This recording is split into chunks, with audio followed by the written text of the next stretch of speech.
الرحمن الرحیم وبالوالدین احسانا صدق اللہ مولانا العظیم وصدق رسولہ النبی الکریم الرؤوف الرحیم وقال رسول اللہ صلی اللہ علیہ وآلہ وصحبہ وبارک وسلم ادبوا اولادکم بحب نبیکم وآل بیتہ وقراءۃ القرآن اور کما قال النبی صلی اللہ علیہ وآلہ وصحبہ وبارک وسلم ان اللہ وملائکتہ یصلون علی النبی یا ایھا الذین آمنوا صلوا علیہ وسلموا تسلیما الصلاۃ والسلام علیک یا سیدی یا رسول اللہ الصلاۃ والسلام علیک یا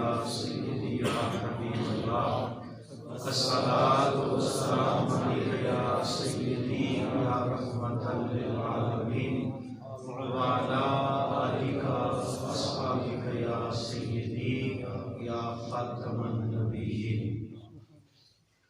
عمل سے زندگی بنتی ہے، جنت بھی جہنم بھی۔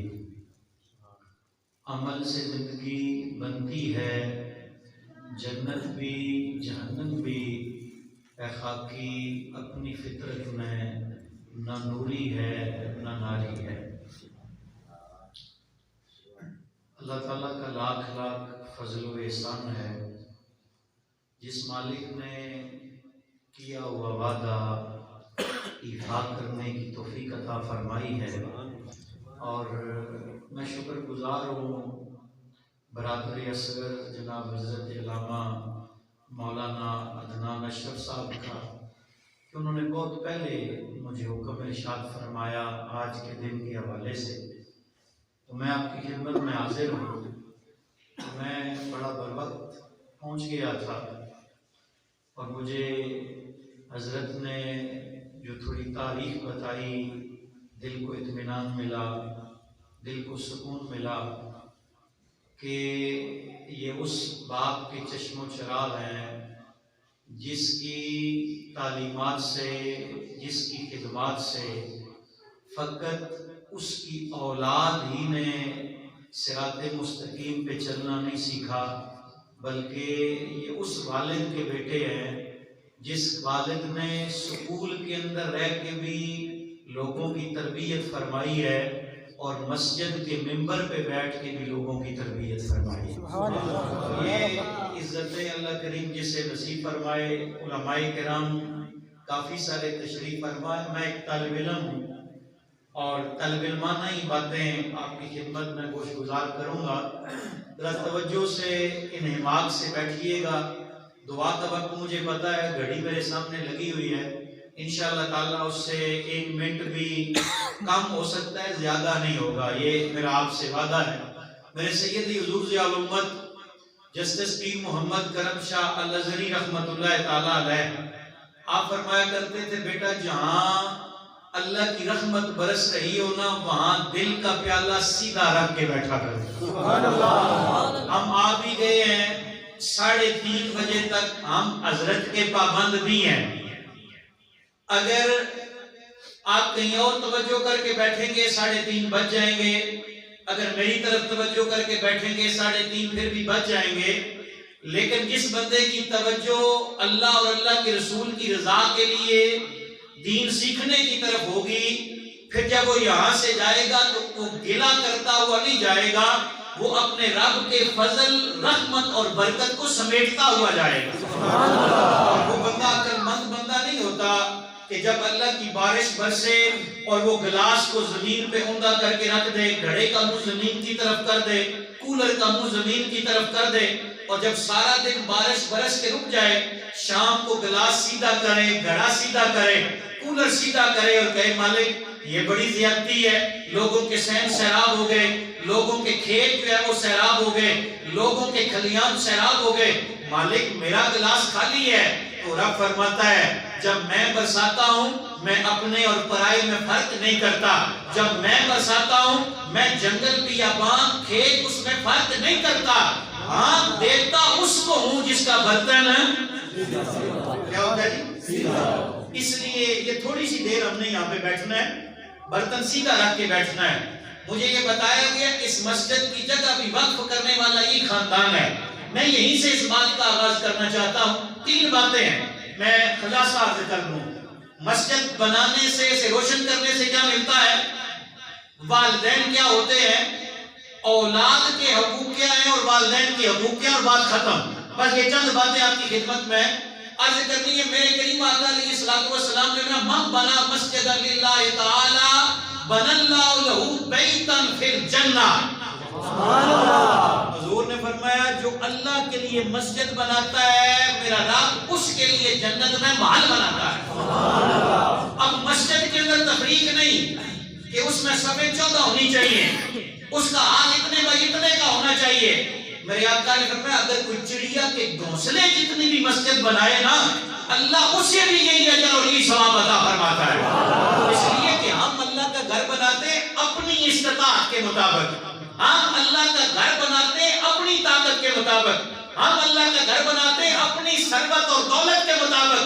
اور یہ بھی ذرا سوچو، جب وہ رب بناتا ہے تو پھر وہ ہماری اوقات کے مطابق تو نہیں بناتا ہے نا. جب رب دیتا ہے تو پھر ہماری اوقات کے مطابق تو نہیں دیتا ہے نا. آقا کریم علیہ السلام کے غلام میں ان کا نام ہے حضرت تمیم داری رضی اللہ تعالیٰ. میرے نبی کا بڑا خوبصورت صحابی، تجارت کے لیے ہمیشہ سفر میں رہتے ہیں، کبھی کسی ملک میں، کبھی کسی ملک میں، کبھی کسی شہر میں. اور اچھا بڑے بڑے لوگوں کو اللہ نے یہ تجارت اور بڑی چیزیں عطا فرمائی ہوئی ہیں، لیکن نیت ہر ایک کی اپنی اپنی ہوتی ہے. ہم باہر سے آتے ہیں تو کوئی بچے کے لیے موبائل لے کے آتا ہے، کوئی بیوی کے لیے خوشبو لے کے آتا ہے، کوئی کسی دوست کے لیے کپڑوں کا جوڑا لے کے آتا ہے، کوئی کسی کے لیے کوئی گفٹ لے کے آتا ہے، کوئی مسجد کے امام کے لیے مصلی لے کے آتا ہے، کوئی مسجد کے امام کے لیے ٹوپی لے کے آتا ہے. اپنی اپنی نیتیں ہیں نا. تو وہ تمیم داری وہ سفر کر رہے ہیں، سفر کرتے کرتے انہیں ایک جگہ آج کی اس دور میں اگر میں ترجمہ کروں تو انہیں کوئی فانوس پسند آئے اور بڑے اونچی روشنی دیتے تھے. کس کے لیے؟ کیا میں انہیں اپنے ڈرائنگ روم میں رکھوں گا؟ کیا کس لیے پسند آئے؟ میں اسے اپنا گھر روشن کروں گا.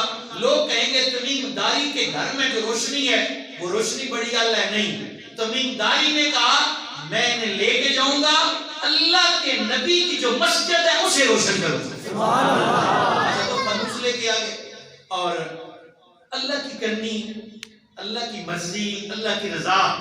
جب وہ پہنچے نا مدینہ شریف میں، مغرب ہو چکی ہے، عشاء کا وقت تقریب ہے، سیدھے چلے گئے مسجد نبی صلی اللہ علیہ وآلہ وسلم میں. ایک چراغ ایک کونے میں لگایا، دوسرا دوسرے میں، تیسرا تیسرے میں، چوتھا چوتھے میں. وہ مسجد جو پہلے ہی نبی کے نور سے روشن ہے. اللہ حضرت عظیم البرکت امام شاہ احمد رضا خان بریلوی رحمۃ اللہ تعالی علیہ نے فرمایا نا، چمک تجھ سے پاتے ہیں سب پانے والے، چمک تجھ سے پاتے ہیں سب پانے والے، میرا دل بھی چمکا دے چمکانے والے. تو زندہ ہے واللہ، تو زندہ ہے واللہ، میری چشم عالم سے چھپ جانے والے.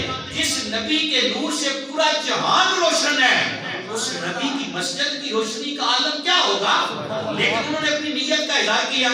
اذان ہو گئی، میرے آقا تشریف لے کے آئے. حضور نے پہلے ایک چراغ کو دیکھا، پھر دوسرے کو دیکھا، پھر تیسرے کو دیکھا، پھر چوتھے کو دیکھا، پھر اپنے غلاموں کی طرف متوجہ ہوئے. حضور نے فرمایا یہ چراغ کون لے کے آیا ہے، یہ فانوس کون لے کے آیا ہے.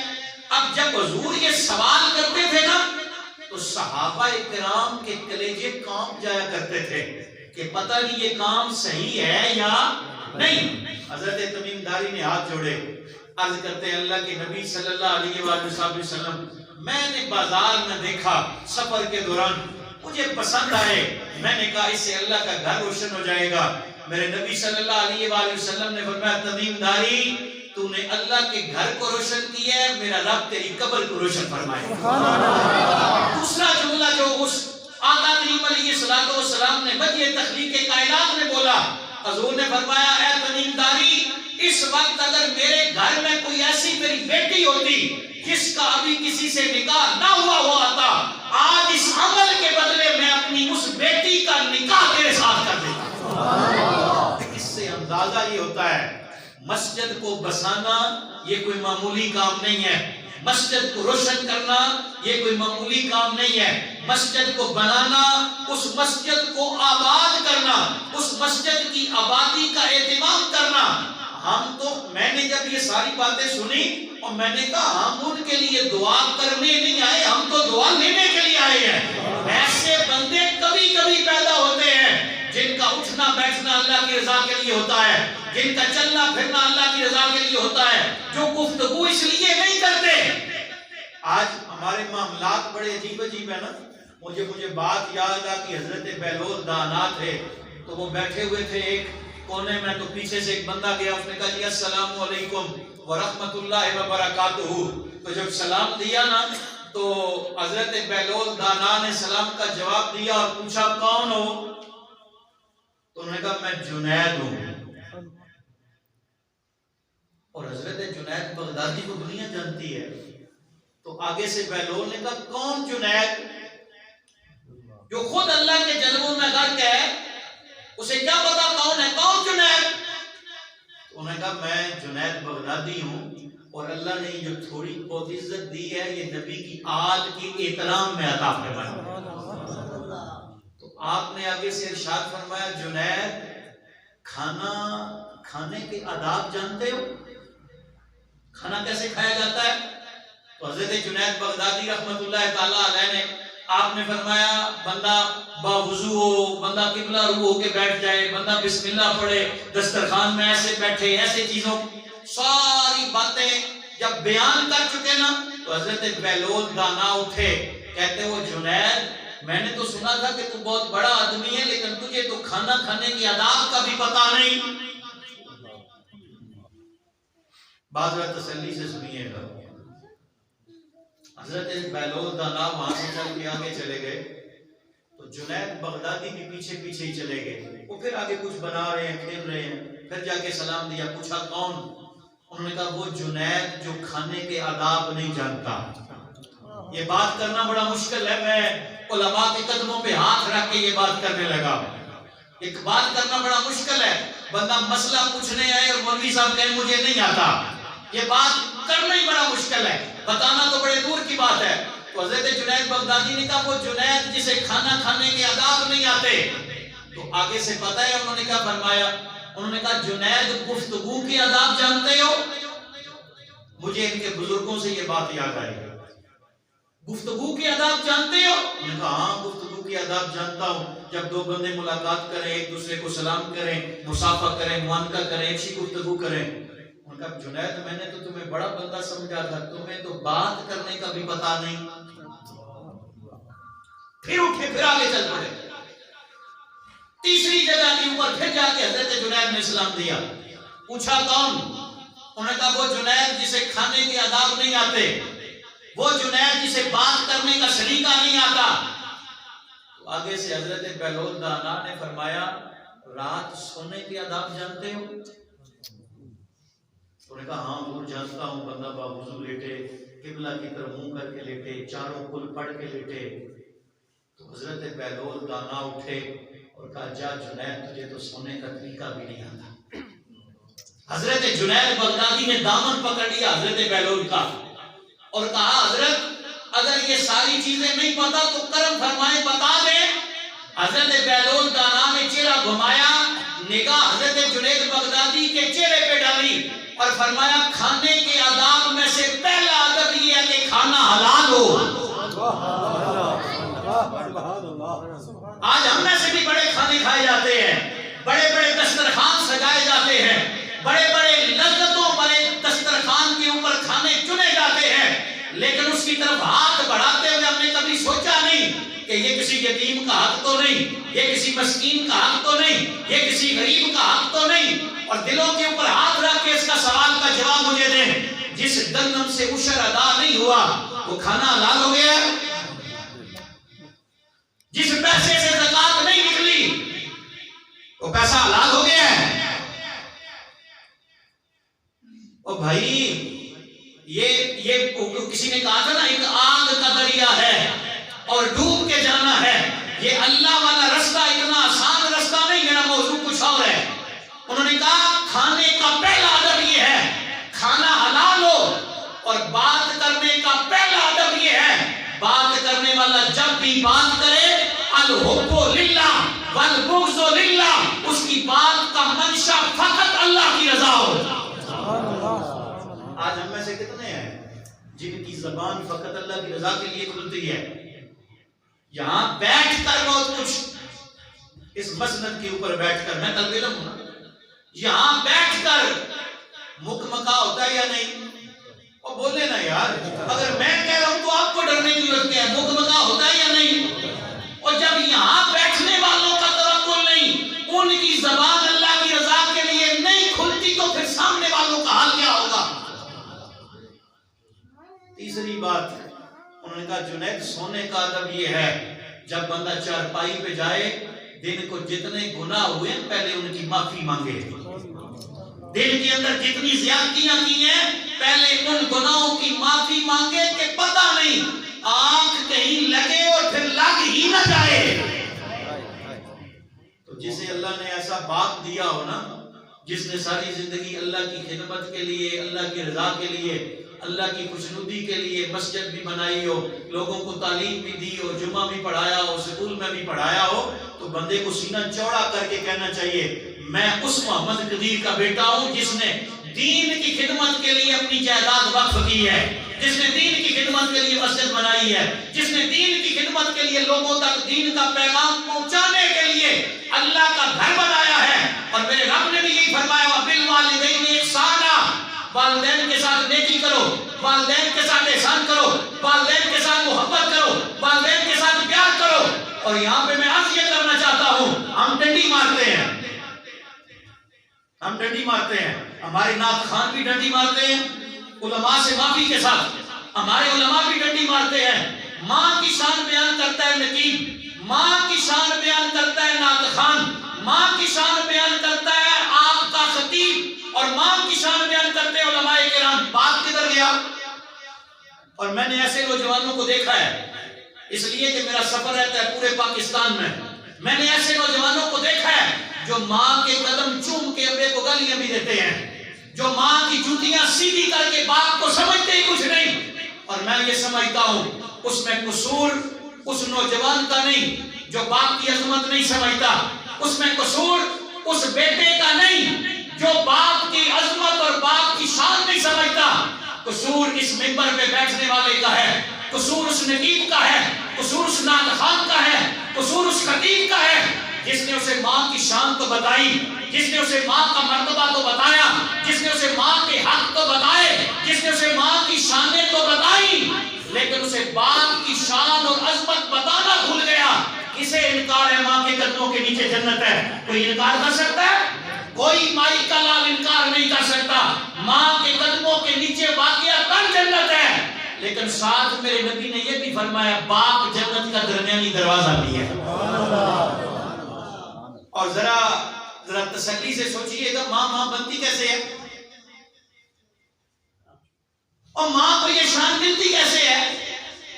اس کی شانوں سے انکار نہیں، اس کے مرتبے سے انکار نہیں، لیکن وہ تیرے اور میرے باپ کے نکاح میں آتی ہے، میرا رب اس کی گود ہری کرتا ہے، اسے بیٹا دیتا ہے تو وہ ماں کے مرتبے کے اوپر فائز ہوتی ہے۔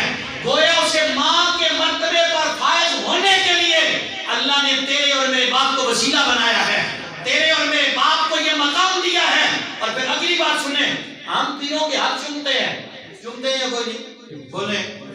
بولے نا، پیروں کے ہاتھ چومتے ہیں، ڈرنے والی کون سی بات ہے؟ چومتے ہیں۔ جو جس آستانے سے منسلک ہے وہ اپنے پیر صاحب کے جوتے بھی سیدھا کرتا ہے، وہ اپنے پیر صاحب کے ہاتھ بھی چوم، میں بھی الحمدللہ چشتی ہوں، اللہ کا فضل ہے، لیکن دل پہ ہاتھ رکھ کے ذرا بتائیں کبھی باپ کے ہاتھ بھی چومے؟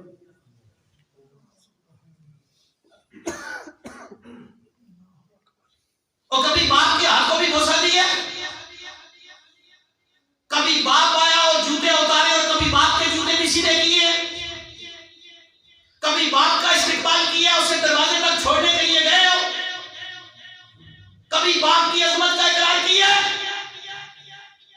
میں یہ نہیں کہتا کہ پیر صاحب کے ہاتھ مت چومو، میں یہ نہیں کہتا علماء کی عزت نہ کرو، میں یہ نہیں کہتا کہ ان کے مقام اور مرتبے کا لحاظ نہ کرو، لیکن میرے کریم آقا علیہ السلام کے غلاموں، اللہ کریم جتنا ثواب باپ کے ہاتھ چومنے سے عطا کرتا ہے اتنا ثواب کسی کے ہاتھ چومنے پہ نہیں عطا فرماتا۔ نبی کے فرامین اٹھا کے دیکھ لیں، لیکن ہمیں یہ سبق پڑھایا ہی نہیں گیا۔ میرے نبی صلی اللہ علیہ وآلہ وسلم نے فرمایا 3 بندے ایسے ہیں جن کی دعا رد نہیں ہوتی۔ کتنے بندے؟ بولیں کتنے بندے؟ 3 بندے ایسے ہیں جن کی دعا رد نہیں ہوتی۔ صحابہ کرام نے کہا یا رسول اللہ صلی اللہ علیہ وآلہ وسلم وہ 3 بندے کون ہیں؟ میرے کریم آقا علیہ الصلوۃ والسلام دعوت الصائم، حضور نے فرمایا جب روزے دار دعا کرتا ہے اللہ اس کی دعا رد، جب روزے دار دعا کرتا ہے اللہ اس کی دعا رد نہیں کرتا۔ پھر آقا کریم علیہ الصلوۃ والسلام نے دعوت المسافر، حضور نے فرمایا جو بندہ سفر میں ہوتا ہے دوران سفر جو دعا مانگتا ہے اللہ اس کی دعا رد۔ اور پتہ ہے تیسرا حضور نے کیا فرمایا؟ حضور نے فرمایا دعوت الوالدی لولدہ، جب باپ بیٹے کے لیے دعا کرتا ہے میرا رب رد نہیں فرماتا۔ اچھا ہمارے یہاں ایک اور بھی بڑا مسئلہ ہے، ہم نا تھوڑے سے پڑھ لکھ زیادہ جائیں، ہم نماز سچ پڑھنی شروع کر دیں، ہم داڑھی شڑی رکھ لیں، ہمیں اللہ کو منصب عزت والا دے دینا، ہم کہتے ہیں نہیں میں نمازی ہوں ابا نماز نہیں پڑھتا، میں حجی ہوں پھر حج کوئی نہیں کیا، میں تہجد گزار ہوں ابا جی نے مصلی کبھی نہیں بچھایا، میں قرآن کا قاری ہوں ابے کو قرآن پڑھنا نہیں آتا، تو مولوی صاحب میں ابے کی عزت کیوں کروں؟ سوال ہے۔ اور یہ بیماری ہے نا جو ذہنوں کے اندر ہے۔ اچھا مجھے یہ بتائیں باپ کی عزت نمازی ہونے کی وجہ سے ہے؟ بولیں کیا پابندی ہے بولنے میں؟ جو میری بات سے اتفاق کرتا ہے وہ بولے، جو نہیں اتفاق کرتا بے شک میں بولے، زبردستی تو ہے کوئی نہیں۔ ابے کی عزت اس لیے ہے کہ وہ نمازی ہے، ابے کی عزت اس لیے ہے کہ وہ حاجی ہے، ابے کی عزت اس لیے ہے کہ وہ تہجد گزار ہے، ابے کی عزت اس لیے کرنی ہے کہ اس نے داڑھی رکھی ہوئی ہے، ابا جی کی عزت اس لیے کرنی ہے کہ ابا جی نے چوگا پہنا ہوا ہے سر پہ، اور ابا جی کی عزت اس لیے کرنی ہے کہ وہ تیری پہچان ہے۔ اٹھو نا یہاں سے ڈھوک پہ اللہ سے باہر چلے جاؤ، خانپور چلے جاؤ، چکوال چلے جاؤ، جہلم چلے جاؤ، لاہور چلے جاؤ، اسلام آباد چلے جاؤ، کہاں سے ہیں جی جناب میں ڈھوک فلاں سے آیا، اچھا آپ کے ابا جی کا نام؟ جناب میں حاجی ہوں، اور جناب میں علامہ ہوں، اور جناب میں ڈاکٹر ہوں، اور جناب میں بڑا پڑھا لکھا ہوں، میرے پاس بڑی تعداد ہے، دیکھیں تو صحیح میں جناب 1.5 کروڑ کی گاڑی سے، اور چھوڑ ساری باتیں، بتا تیرا ابا کون ہے؟ بغیر باپ کے تیری پہچان کوئی نہیں، تو اربوں کا مالک ہو جائے، اربوں کا، اور تیرے شناختی کارڈ میں والد کے کھانے میں لکھنے کے لیے نام نہ ہو، تو گاؤں میں منہ نکال کے باہر نکل نہیں سکتا، اس لیے کہ پہچان اللہ نے تجھے باپ کے رشتے کی وجہ سے عطا فرمائی ہے۔ باپ نماز نہیں پڑھتا تو اپنا حساب دے گا، نماز کی چھٹی کوئی نہیں۔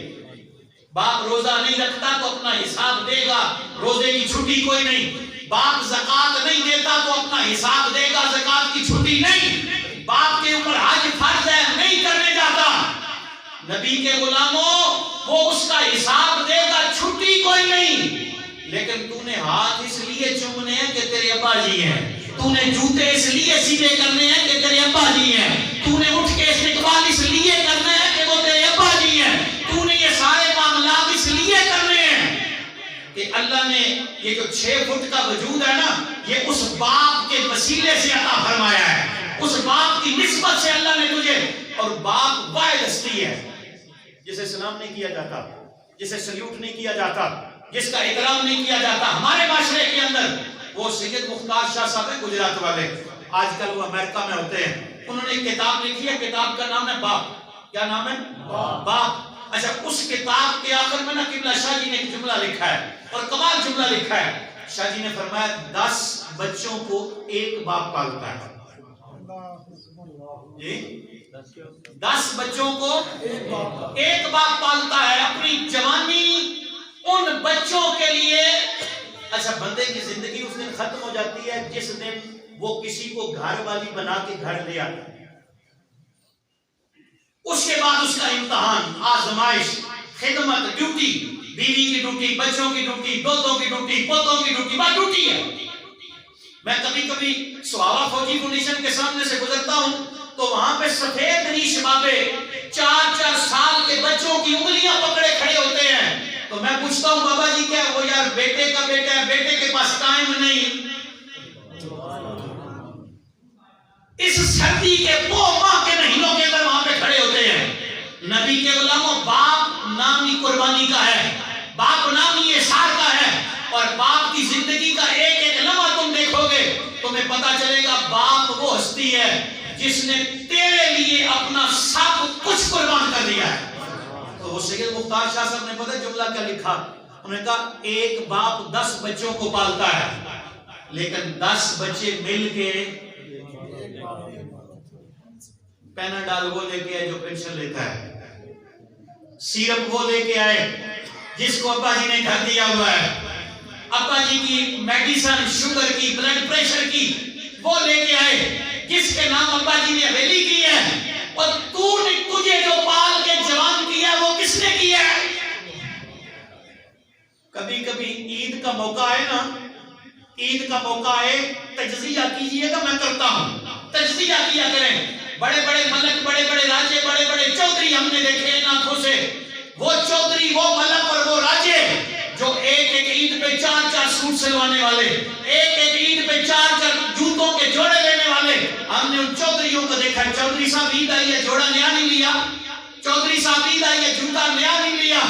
آگے سے چودھری سر جھکا کے کہتا ہے بچے نے لے لیا کافی ہے. اس درد کو تو کیا جانے، اس باپ کا کلیجہ چیر کے دیکھ جو تیرے لیے اپنے کپڑے نہیں خریدتا، تیرے لیے اپنی جوتے نہیں خریدتا، تیرے لیے اپنی جوانی گال دیتا ہے. اور تو جب جوان ہوتا ہے، پڑھ لکھ کے کالج سے ڈگری لے کے نکلتا ہے، تو کہتا ہے ابا جی کو سمجھ کوئی نہیں. تیرا باپ تو اسی دن مر جاتا ہے. اس لیے اسے پڑھایا تھا، اس لیے اسے یہ مقام دیا تھا کہ یہ جوان ہو کے کہے گا ابا جی کو سمجھ. علامہ جلال الدین سیوطی رحمۃ اللہ تعالیٰ علیہ نے لکھا، اور یہ واقعہ اور بھی کتابوں کے اندر آیا ہے، بعض نے کہا ضعیف ہے، صرف آخری جملہ اس کی صحت کے اوپر، لیکن میں عرض کیے دیتا ہوں شاید کہ اتر جائے تیرے دل میں میری بات. حضور کا غلام ہے، میرے نبی کی بارگاہ میں آیا اور رب نے باپ کا مقام اتنا رکھا ہے کہ میرے نبی صلی اللہ علیہ وآلہ وسلم نے فرمایا رداء رب فی ردی الوالد وسخط رب فی سخط الوالد. حضور نے فرمایا جس کا باپ راضی اس کا رب راضی. حضور نے کیا فرمایا؟ جس کا باپ راضی ہے اس سے اس کا رب راضی ہے، لیکن جس کا باپ ناراض ہے، جب تک باپ راضی نہیں ہوگا تب تک رب راضی نہیں ہوگا. صرف اس جملے پہ ہم غور کریں ہماری زندگیاں بدل جائیں. صرف اس ایک حدیث مبارکہ پہ نظر کریں نا، اور یہاں اس سے کون سی بات آپ کی خدمت میں عرض کروں. حضور نے ہما جنتوں کا ہما ناروں کا، تیری جنت بھی تیرے گھر ہے، تیری دوزخ بھی تیرے گھر ہے. تیری جنت تیرے ماں باپ ہے، تیری دوزخ تیرے ماں باپ ہے. او بھائی تو 10 لاکھ لگا کے جا حج کر کے آ، 10 لاکھ لگتا ہے جی، اور 10 لاکھ لگتا ہے جب آپ حج کر کے آتے ہیں جدہ ایئرپورٹ پہ، وہاں پہ کچھ سرٹیفکیٹ دے رہے ہوتے ہیں جی حاجی صاحب یہ لے جائیں، اوپر لکھا ہوتا ہے حج مبرور، حج مقبول لکھا ہوتا ہے، اور 10 لاکھ لگا کے جا، لیکن وہ رب قبول کرے یا نہ کرے. لیکن میرے آقا نے فرمایا ہے اگر محبت کی ایک نگاہ، باپ ہے تو باپ کے چہرے پہ ڈال، ماں ہے تو ماں کے چہرے پہ ڈال، نگاہ ڈالنا تیرا کام ہے، مقبول حج کا ثواب عطا کرنا میرے رب کا کام ہے. اور قید کوئی نہیں کہ دن میں 1 ہی دفعہ دیکھنا ہے، قید کوئی نہیں کہ دن میں 2 ہی دفعہ دیکھنا ہے، قید کوئی نہیں دن میں 3 ہی دفعہ دیکھنا ہے. جتنی محبت کی نگاہیں، اور یہ بات دلوں کے اندر جگہ دیجئے گا اس کو، باپ کبھی ناراض ہوتے ہی نہیں. پتہ نہیں آپ کو سمجھ آئی یا نہیں آئی، اور باپ کبھی ناراض ہوتے ہی نہیں. میرا ایک دوست تھا، اس کی کوئی رنجش چل رہی تھی، میں نے اسے موٹیویٹ کیا، راضی ہو گیا. میں نے اسے کہا کہ تو نے جا کے ابا جی کے قدموں کو چھونا ہے، اور ساتھ میں دعوے سے کہتا ہوں تیرا باپ تجھے قدموں کو چھونے نہیں دے گا.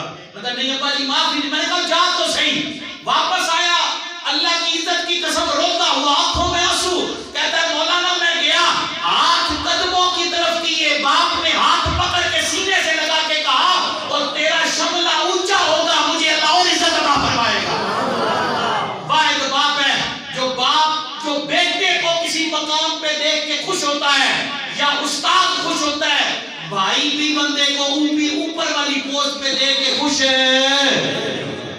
تو وہ حضور کا غلام تھا، آقا کریم علیہ الصلوۃ والسلام کی بارگاہ میں آیا، آ کے عرض کرتا ہے یا رسول اللہ صلی اللہ علیہ وآلہ وسلم، سارا دن مزدوری کرتا ہوں، میں سارا دن مزدوری کرتا ہوں، شام کو پیسے لے کے گھر آتا ہوں، میرا باپ سارے پیسے لے لیتا ہے، میرے اور میرے باپ کے درمیان فیصلہ کریں۔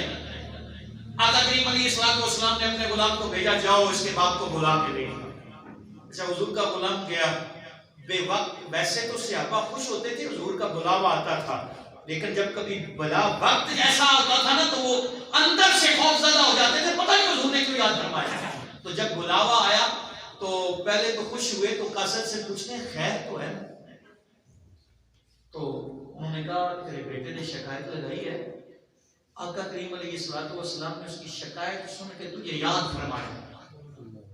اب وہ اپنے گھر سے نکلا نا، اس نے عربی میں شعر پڑھنے شروع کر دیے، یا رسول اللہ صلی اللہ علیہ وسلم، آج یہ میری شکایتیں لگاتا ہے، اے اللہ کے نبی جب یہ ماں کے پیٹ میں آیا تو میں اپنا آپ بھول گیا، جب یہ دنیا کے اندر آیا تو میں نے تو اپنی نیندیں قربان کر دی، اے اللہ کے نبی جب اس نے چلنا سیکھا قدم اس کا ڈگمگاتا تھا، دل میرا ڈول جایا کرتا تھا، میں اسے اپنی انگلی پکڑ کے چلایا کرتا تھا، اے اللہ کے نبی یہ گھر سے باہر جایا کرتا تھا، جب تک واپس نہیں آتا تھا دل کو چین نہیں آیا کرتا تھا، اے اللہ کے نبی میں نے اس کے مستقبل کے لیے اپنی جوانی کی تمام آسائشیں چھوڑ دی، اپنے آپ کو مشکلوں مصیبتوں پریشانیوں کے اندر ڈالا، آج یہ انصاف مانگنے آیا ہے۔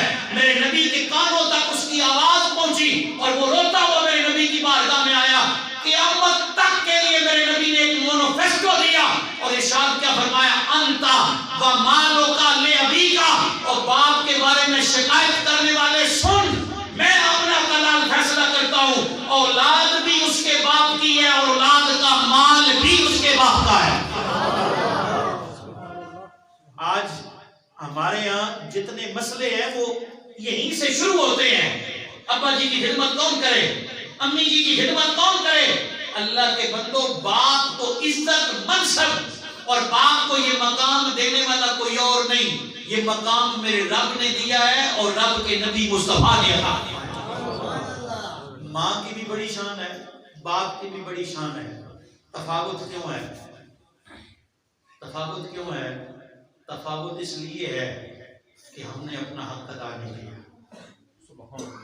ہم نے اپنا حق ادا نہیں کیا۔ ہمارا بچہ صبح 6 بجے اٹھتا ہے کیونکہ وہ جو سکول والی گاڑی ہے نا وہ صبح جلدی آتی ہے، پھر سکول سے واپس آتا ہے تو اس نے جلدی ٹیوشن بھی جانا ہوتا ہے، پھر ٹیوشن پڑھ کے آتا ہے، اس نے جلدی سونا ہوتا ہے کیونکہ صبح پھر اس نے جلدی، اس کے پورے اس سرکل کے اندر نہ کہیں مولانا صاحب ہیں، نہ کہیں مسجد ہے، نہ کہیں قرآن ہے، نہ کہیں کوئی دین کے لیے کچھ وقت ہے۔ پھر ہم کہتے ہیں نا دیکھیں جی اولاد نافرمان ہو گئی ہے۔ کبھی دیکھا ہے آپ نے اس صف میں بیٹھے ہوئے لوگوں سے بھی کسی نے شکایت کی ہو؟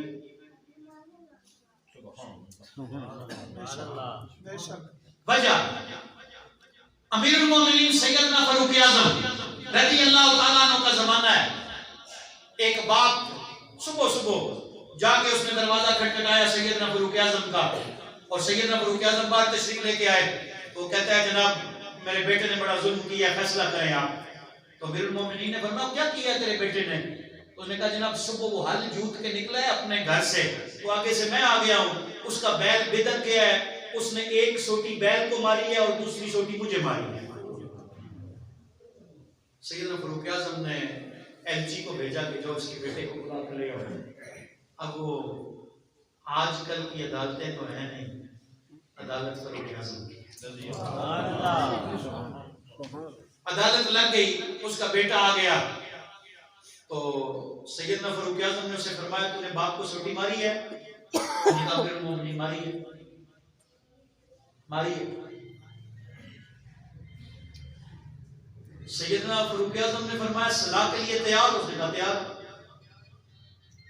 آپ نے فرمایا بلاؤ اس بندے کو جس نے سزا دینی ہے۔ انہوں نے کہا امیر المومنین میری ایک بات سن لیں، آج سزا کے لیے حاضر ہو، اور میری بھی یہ بات دل پہ ہاتھ رکھ کے سنیے گا، ایک بات سن لیں۔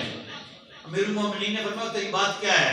انہوں نے کہا میری بات یہ ہے کیا سارے حق حقوق میرے ابے کے ہیں یا میرا بھی باپ پہ کچھ حق ہے؟ سیدنا فاروق اعظم نے فرمایا تیرے 3 حق تھے تیرے باپ پر. پہلا تیرا حق یہ تھا کہ وہ کسی نیک سیرت عورت سے شادی کرتا. دوسرا تیرا حق یہ تھا جب تو دنیا میں آیا تیرا اچھا نام رکھتا. تیسرا حق یہ ہے کہ جب تو سوچ سمجھ کے قابل ہوا تجھے قرآن پڑھاتا, تجھے دین سکھاتا, تجھے نبی کی سنتوں سے آگاہ کرتا, نبی کے طریقے کو تیرے دلوں کے اندر ڈالتا.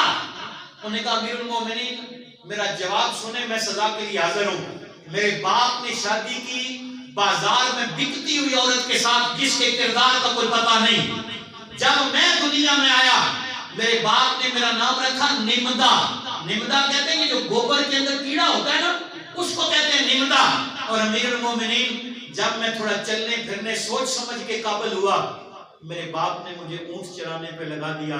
سیدنا فاروق اعظم نے اس کے باپ کی طرف دیکھ کے کہا جب تو نے اس کے حقوق ادا نہیں کیے تو اس سے تو کس چیز کی توقع کرتا ہے؟ آئیں حضور نے جو اولاد کا ایک چارٹر ہمیں دیا ہے اس چارٹر کے اوپر غور کریں. ادبوا اولادکم, اپنی اولادوں کو ادب سکھاؤ. بحب نبیکم وآل بیتہ وقراءۃ القرآن. حضور نے کہا 3 چیزیں تم سکھا کے چلے جاؤ, نہ تمہاری اولاد بد عقیدہ ہوگی اور نہ تمہاری اولاد بے ادب ہوگی. سب سے پہلی چیز ہے نبی کی محبت. سب سے پہلی چیز کیا ہے؟ بولیں سب سے پہلی چیز کیا ہے؟ آقا کریم علیہ الصلوۃ والسلام کی محبت. ہماری اولادیں جوان ہو جاتی ہیں, ان سے پوچھو نا خلفائے راشدین کے نام کیا ہیں تو انہیں نہیں آتے. انہیں پوچھو نا حضور کا ولادت کا سن کون سا ہے, انہیں کوئی پتا. اس لیے کہ ہم نے ہمارے فاضل دوست ہیں بیرا شریف سے, انہیں خلافت بھی ملی ہوئی ہے, حضرت بھی جانتے ہیں ان کو, پیر محمد انور قریشی صاحب آپ میں سے بھی بہت لوگ جانتے ہوں گے, آپ کے استاد ہیں. ان کی بات میں آپ کی خدمت میں رکھتا ہوں. آپ فرماتے ہیں کہ وہاں پٹ دادن خان کے اندر ہائی اسکول ہے, تو اس کے ہیڈ ماسٹر نے یہ بات قبلہ انور قریشی صاحب کو سنائی اور میں نے ان کاموں سے ان سے سنی آپ تک پہنچا رہا ہوں. تو انہوں نے فرمایا کہ ایک ٹیچر تھے, انہوں نے یہ بات بتائی کہ سکول کے اندر 8ویں کلاس تھی. کہ کون سی؟ اور 8ویں کلاس کا بچہ بڑا سیانا ہوتا ہے. 8ویں کلاس تھی تو فار پیریڈ لگا ہوا تھا. فار پیریڈ ٹیچر حضرات سمجھتے ہیں کوئی ٹیچر چھٹی پہ ہوتا ہے تو اس کے پیریڈ کسی کو دے دیتے ہیں, تو وہ دوسرا ٹیچر جا کے کلاس کو انگیج کر لیتا ہے. تو فار پیریڈ لگا ہوا تھا, جس استاد کا پیریڈ تھا وہ چھٹی پہ تھے. جیسے آج میں اسکول نہیں گیا, میں چھٹی پہ تھا, تو انہوں نے ویسے ہی بچوں سے نا جنرل سوال کرنے شروع کر دیے. تو ایک بچے کو کھڑا کر کے کہتے ہیں بیٹا تمہیں پتہ ہے ہمارے آقا کا, ہمارے نبی کا نام کیا ہے؟ کتنی کلاس سے بچہ ہے؟ 8ویں. وہ آگے سے چھوڑ. استاد نے سوال دہرایا, وہ پھر چپ. استاد کو غصہ آیا, استاد نے مارنا شروع کر دیا اور اتنا مارا کہ پورا پیریڈ ہی مارتے رہے. بیل ہو گئی, ریسیس ہو گئی, بچے چلے گئے.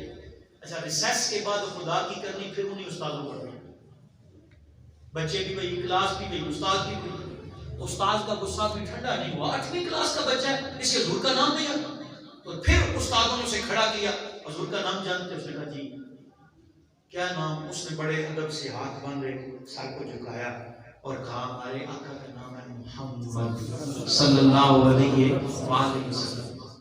استادوں کا غصہ تھوڑا سا ٹھنڈا ہو گیا. کہتے ہیں پہلے تمہیں نہیں آتا تھا؟ اس نے کہا آتا تھا. بتایا کیوں نہیں؟ اب جو ماں باپ تربیت کرتے نا, میں ان کی بات آج کرنے لگا.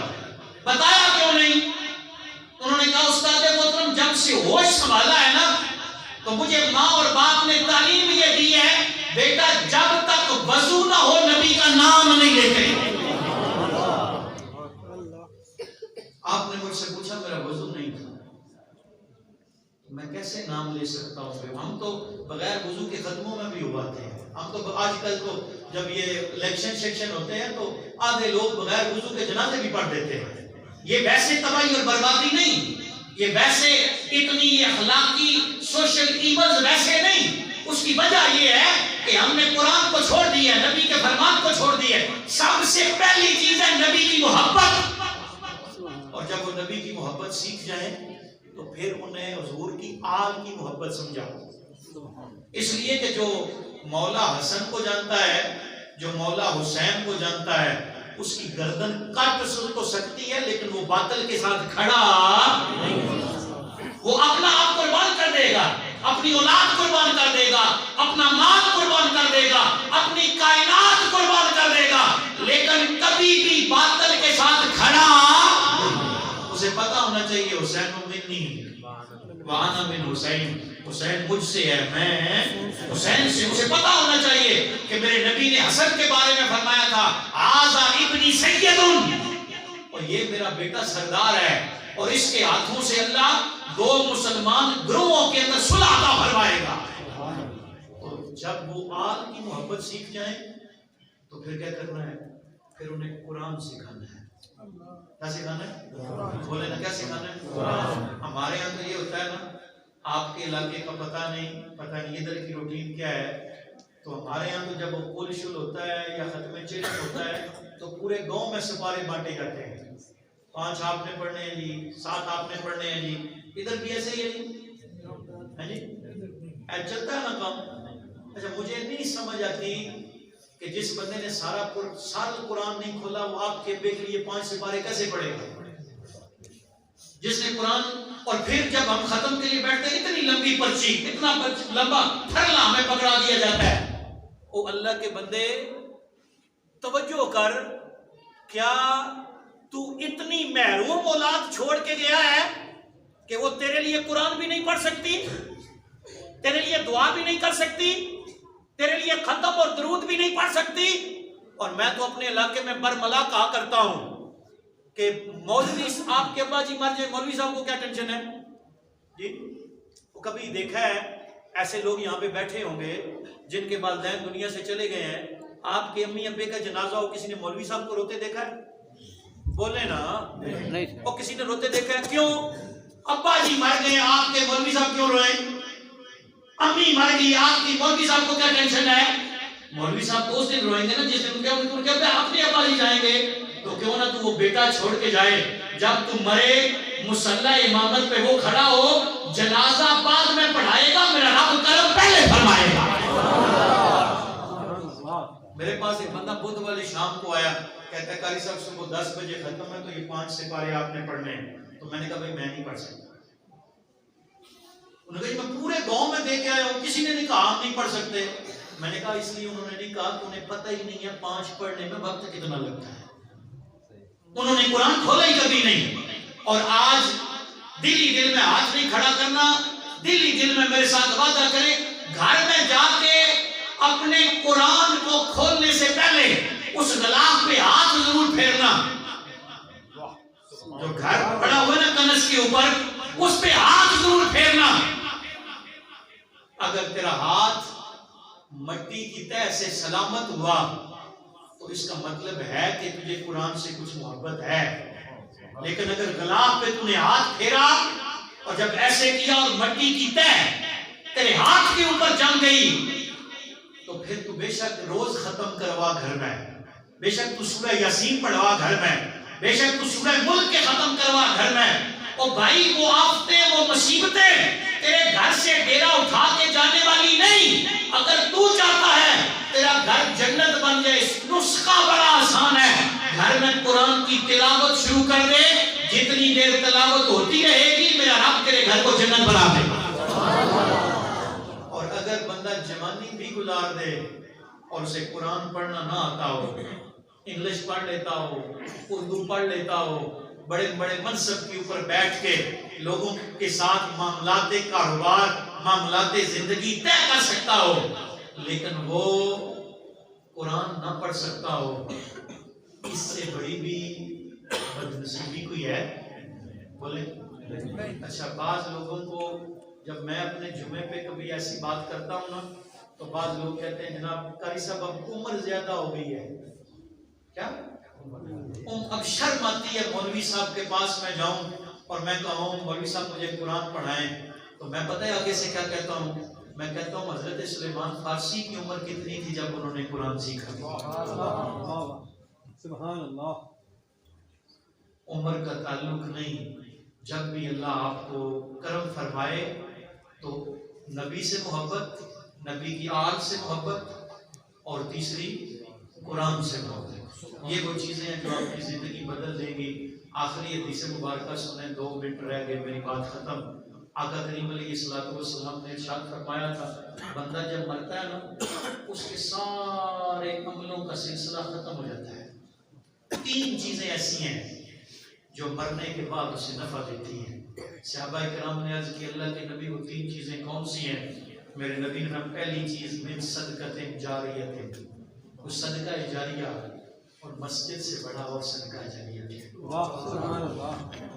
دوسری چیز میرے نبی نے فرمایا تھا او علم ينتفع به، پیچھے کوئی علمی کام کر جائے، جیسے میرے سیدی حضور ضیاء الامت نے کیا. میرے حضور ضیاء الامت تو چلے گئے، آج پوری دنیا کے اندر جو علم کی شمع روشن ہے اس نے میرے حضور ضیاء الامت کی قبر کو روشن فرمایا.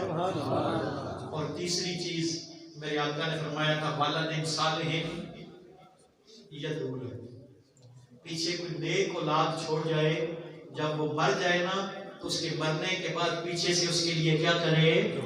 دعا کرے. جانے والا بندہ وہ بندہ ہے جس نے صدقہ جاریہ بھی کیا ہے، جس نے علمی کام بھی کیا ہے، اور جس نے پیچھے اولاد کو چھوڑی ہے جو ہر وقت اپنے باپ کے لیے دعا گو رہتی ہے. 1 منٹ ہے میرے پاس، میں حضور کی سیال کا ایک فرمان وہ بھی آپ کی نظر کر دیتا ہوں. آپ کے ملفوظات میں یہ ایک بات ملتی ہے، آپ فرماتے ہیں کسی ملک کا بادشاہ تھا، اس نے دوسرے ملک کے اوپر حملہ کیا، اللہ نے اسے کامیابی اور فتح عطا فرمائی. تو بادشاہ ہوتے ہیں نا، بادشاہوں کی طبیعتیں بھی بادشاہ والی ہوتی ہیں. انہوں نے کہا جی مجھے سیر کراؤ. وہ بادشاہ کو ہوٹلوں میں لے گئے، کلبوں میں لے گئے، جو دکھا سکتے تھے دکھایا.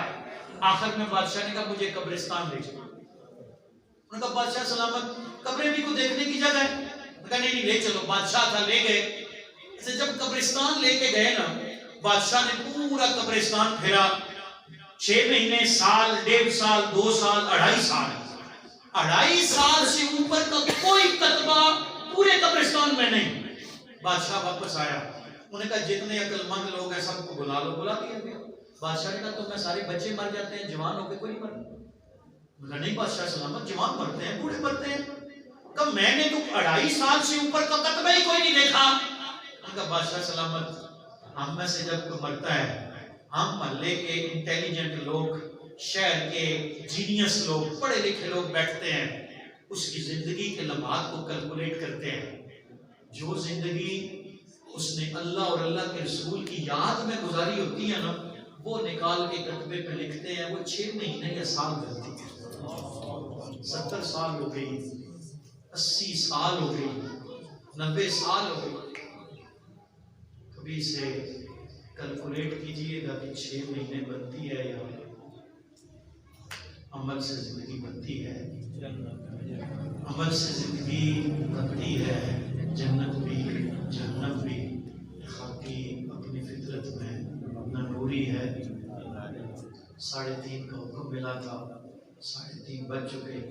اللہ جانے والے کو اپنی جوار رحمت کے اندر جگہ عطا فرمائے، اور ان کی اولاد جس رستے پہ چل رہی ہے مالک اس رستے کے اوپر انہیں استقامت عطا فرمائے، دین کی خدمت کرنے کی توفیق عطا فرمائے، اور اس مسجد کو سدا ان کی اولادوں کو بھی آباد رکھنے کی توفیق عطا فرمائے.